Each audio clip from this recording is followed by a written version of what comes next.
The race starts at 3:30 p.m. on Fox Eastern.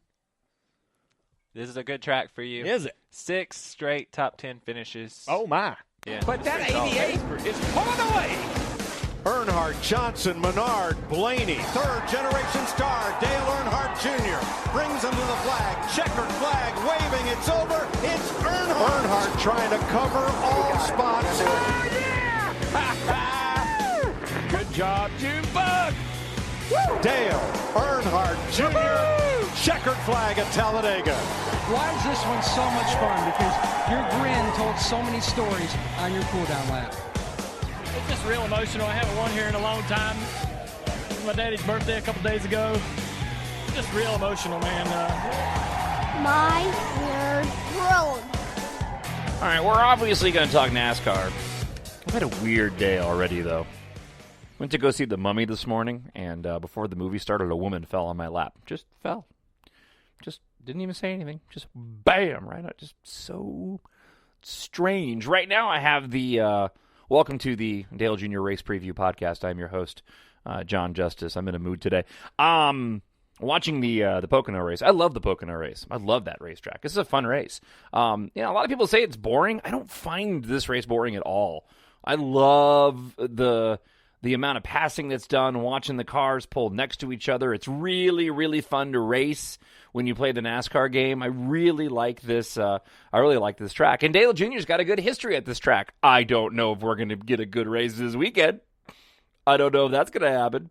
But I know that Dale Jr. has swept these races before. I'm trying to stay optimistic. I really, really am. But this is the race where the drivers are calling the race. You know, they're doing the interviews on pit road. They're in the booth. Yeah, don't do that. Leave it. Please, leave it to the professionals. If only because you got Joey Logano up there in the booth, and I don't want to hear him the entire race. The dude bugs me. I don't want to listen to him the whole race. When I put Junior up there talking, I'm fine with that. Junior offers some good... I mean, some of the insight's good. It seems very gimmicky to me, and I'd rather just have the regular announcers. All right, so it's going to be a shorter podcast just because I don't have a lot to report this week. I thought that we had some new merchandise news to share. We don't. There's some of the Appreciation Tour gear is available. They've added a few new shirts to that. We talked about the Mountain Dew paint scheme, but there really isn't anything in terms of again, gear. And we're really only going to get any new gear for Dale Jr. if we've got a new paint scheme. At least that's kind of my assumption moving forward. I mean, considering the fact that he's retiring, I don't think that we're going to go and get a ton of new gear unless there's a new car to go and promote. They do have a pre-order available for the Darlington throwback paint scheme, but they still have not released what that paint scheme is yet. And I'm going to do one more quick look at NASCAR.com to see if they have anything new available here. So I just got to do one. We'll do newest items, sort, and no. They have a cornhole all-weather bag set and some jewelry. But no, there really isn't anything new. So not that we haven't talked about last week. So we can move forward. Before we get to the race preview portion of the podcast, I had higher expectations going into this weekend. And then we had a bad Friday. So we'll talk about that in a moment. First off, I want to talk about Dale Jr.'s podcast this week. The latest episode of the Dale Jr. Download on Dirty Mo Radio.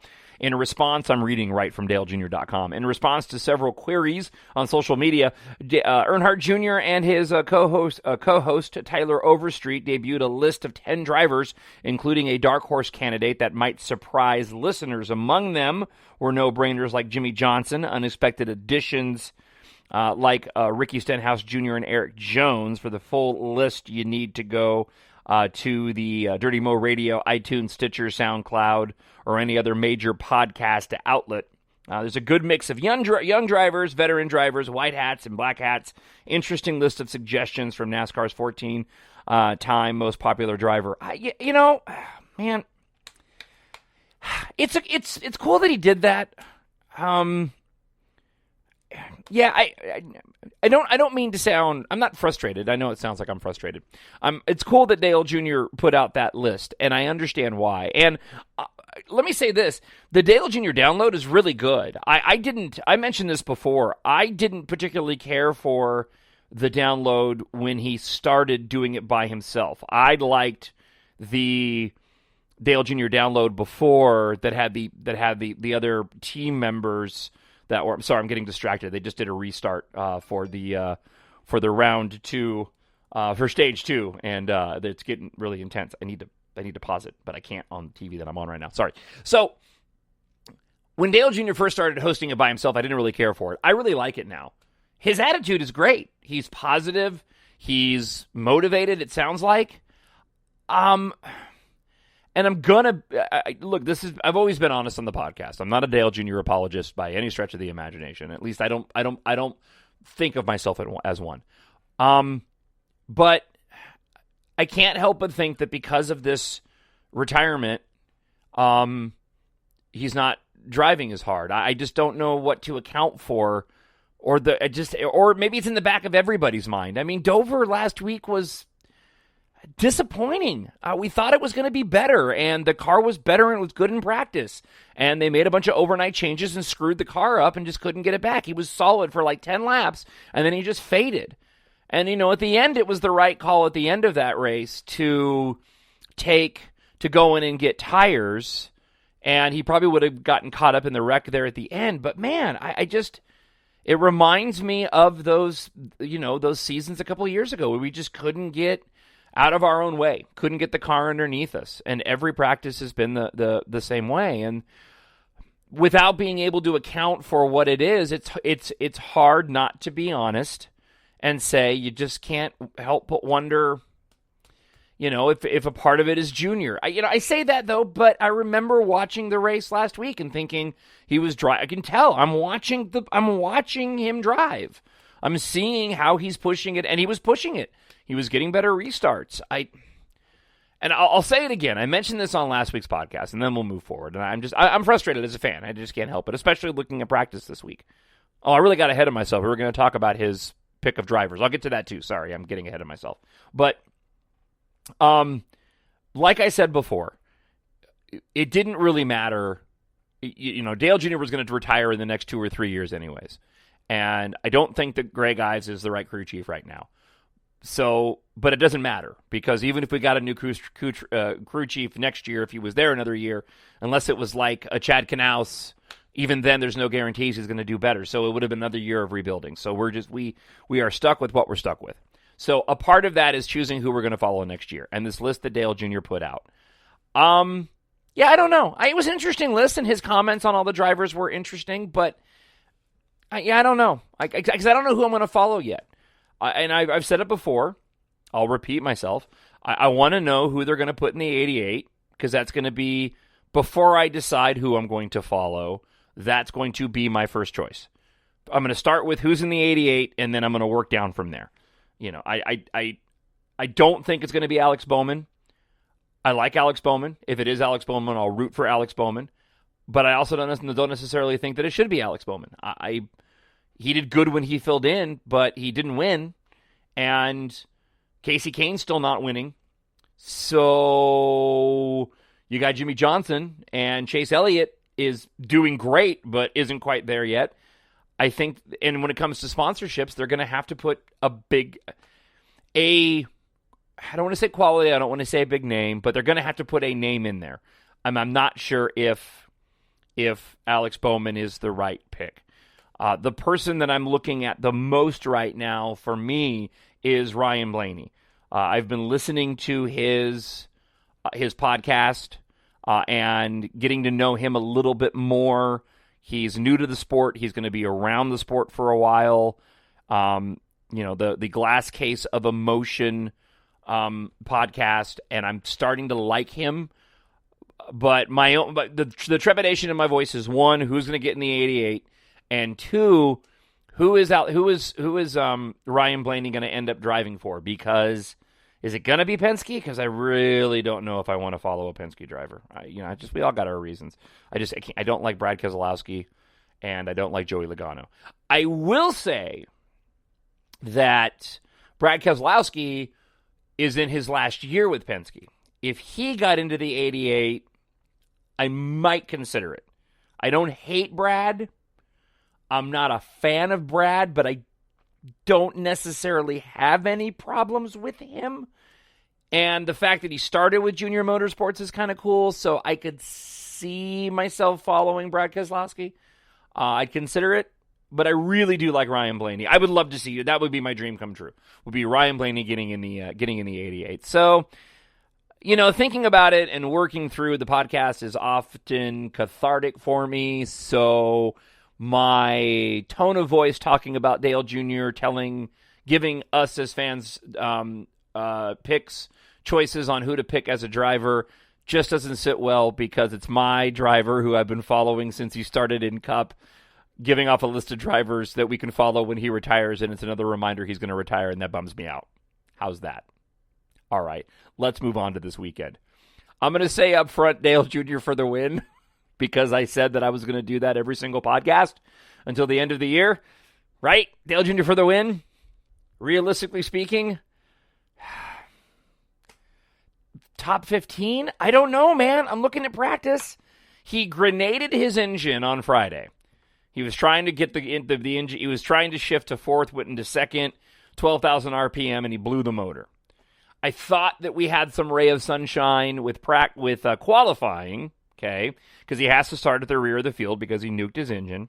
So I thought that we were on the right track for qualifying. However, hold on. It's because in qualifying, he ran a good lap and it wasn't set up for qualifying. They just did a lap in race trim, and he was up in the top 24. So Dale Jr. was indicating that was a race trim setup. Everybody else was in qualifying trim, and he put over a decent lap, so it was going to translate to practice. And then practice today, he didn't crack the top 20, and his averages didn't look great, and he hasn't tweeted all day. And based off of everything that has been said during practice, the car just doesn't look like it's got a lot of speed, and they're having some issues. So I wish I had something better to report, but I don't. I don't know what's going to happen on Sunday, and we've got to start from the rear of the field. And my guess is that he's going to get up into the top 15, and we're going to have to figure out some track position and strategy, and Greg Ives just hasn't been very good at that this year.